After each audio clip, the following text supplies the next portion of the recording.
भारत के छठे प्रधानमंत्री श्री मोरारजी देसाई, कार्यकाल 24 मार्च 1977 से 28 जुलाई 1979 तक 2 साल 126 दिन। सबसे वृद्ध प्रधानमंत्री, उम्र 81 वर्ष और पद से इस्तीफा देने वाले पहले प्रधानमंत्री। श्री मोरारजी देसाई का जन्म 29 फरवरी 1896 को भदेली गांव, जो अब गुजरात के बुलसर जिले में स्थित है, में हुआ था। उनके पिता एक स्कूल शिक्षक थे एवं बेहद अनुशासन प्रिय थे। बचपन से ही युवा मोरारजी ने अपने पिता से सभी परिस्थितियों में कड़ी मेहनत करने एवं सच्चाई के मार्ग पर चलने की सीख ली। उन्होंने सेंट गुसर हाई स्कूल से शिक्षा प्राप्त की एवं अपनी मैट्रिक की परीक्षा उत्तीर्ण की। तत्कालीन बम्बई प्रांत के विल्सन सिविल सेवा से 1918 में स्नातक की डिग्री प्राप्त करने बाद उन्होंने 12 वर्षों तक डिप्टी कलेक्टर के रूप में कार्य किया। 1930 में जब भारत में महात्मा गांधी द्वारा शुरू किया गया आजादी के लिए संघर्ष अपने मध्य में था, श्री देसाई का ब्रिटिश न्याय व्यवस्था में विश्वास खो चुका था, इसलिए उन्होंने सरकारी नौकरी छोड़कर आजादी की लड़ाई में भाग लेने का निश्चय किया। यह एक कठिन निर्णय था, लेकिन श्री देसाई ने महसूस किया कि यह देश की आजादी का सवाल था। परिवार से संबंधित समस्याएं बाद में आती है, देश पहले आता है। श्री देसाई को स्वतंत्रता संग्राम के दौरान 3 बार जेल जाना पड़ा। वे 1931 में अखिल भारतीय कांग्रेस समिति के सदस्य बने और 1937 तक गुजरात प्रदेश कांग्रेस कमेटी के सचिव रहे। जब पहली कांग्रेस सरकार ने 1937 में कार्यभार संभाला, श्री देसाई राजस्व, कृषि, वन एवं सहकारिता मंत्रालय के मंत्री बने। महात्मा गांधी द्वारा शुरू किए गए व्यक्तिगत सत्याग्रह में श्री देसाई को गिरफ्तार कर लिया गया था। अक्टूबर 1941 में उन्हें छोड़ दिया गया एवं अगस्त 1942 में भारत छोड़ो आंदोलन के दौरान उन्हें फिर से गिरफ्तार कर लिया गया। इस बार उन्हें 1945 में छोड़ दिया गया। 1946 में राज्य विधानसभा के चुनावों के बाद वे मुंबई में गृह एवं राजस्व मंत्री बने। अपने कार्यकाल के दौरान श्री देसाई ने हलवाहा के लिए भूमि प्रस्ताव के लिए सुरक्षा काश्तकारी अधिकार प्रदान करके भूराजस्व में कई दूरगामी सुधार किए। पुलिस प्रशासन के क्षेत्र में उन्होंने लोगों और पुलिस के बीच की दूरी कम की एवं पुलिस प्रशासन को लोगों की जरूरतों के प्रति अधिक जवाबदेह बनाया, ताकि वे लोगों के जीवन एवं संपत्ति को सुरक्षा प्रदान कर सके। वर्ष 1952 में वे बम्बई के मुख्यमंत्री बने। वह यह मानते थे कि जब तक गांवों और कस्बों में रहने वाले गरीब लोग सामान्य जीवन जीने में सक्षम नहीं हैं, तब तक समाजवाद का कोई मतलब नहीं है। श्री देसाई ने किसानों एवं किराएदारों की कठिनाइयों को सुधारने की दिशा में प्रगतिशील कानून बनाकर अपनी इस सोच को कार्यान्वित करने का ठोस कदम उठाया। इसमें श्री देसाई की सरकार देश के अन्य राज्यों से बहुत आगे थी। इसके अलावा उन्होंने अडिग होकर एवं पूर्ण ईमानदारी से कानून को लागू किया। बम्बई में उनकी इस प्रशासन व्यवस्था की सभी ने जमकर तारीफ की। राज्यों को पुनर्गठित करने के बाद श्री देसाई 14 नवंबर 1956 को वाणिज्य एवं उद्योग मंत्री के रूप में केंद्रीय मंत्रिमंडल में शामिल हो गए। बाद में उन्होंने 22 मार्च 1958 से वित्त मंत्रालय का कार्यभार संभाला। श्री देसाई ने आर्थिक योजना एवं वित्तीय प्रशासन से संबंधित मामलों पर अपनी सोच को कार्यान्वित किया। रक्षा एवं विकास संबंधी जरूरतों को पूरा करने के लिए उन्होंने राजस्व को अधिक बढ़ाया, अपव्यय को कम किया एवं प्रशासन पर होने वाले सरकारी खर्च में मितव्ययिता को बढ़ावा दिया।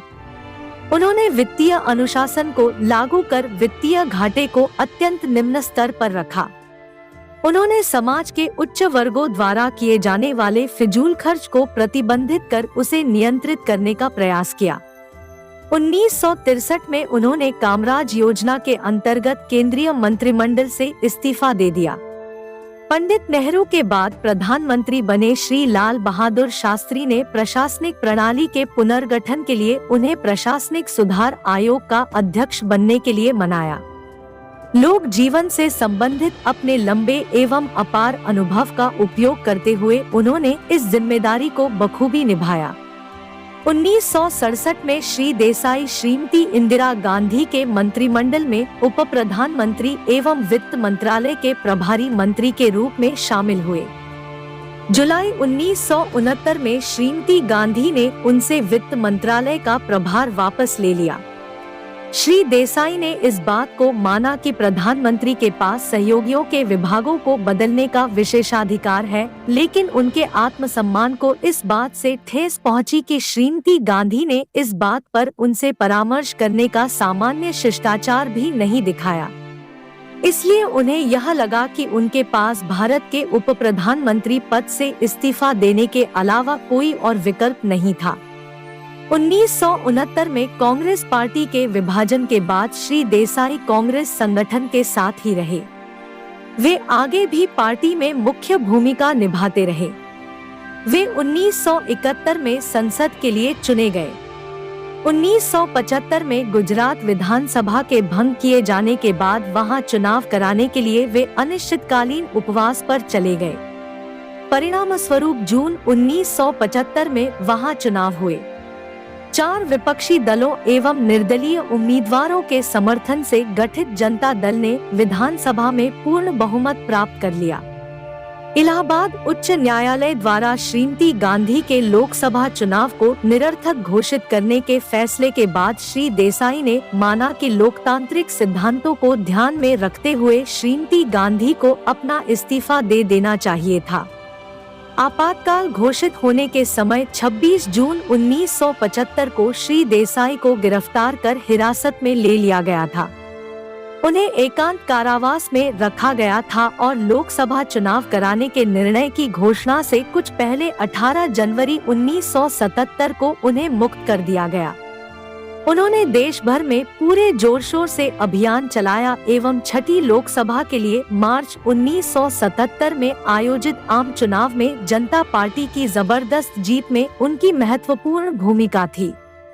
श्री देसाई गुजरात के सूरत निर्वाचन क्षेत्र से लोकसभा के लिए चुने गए थे।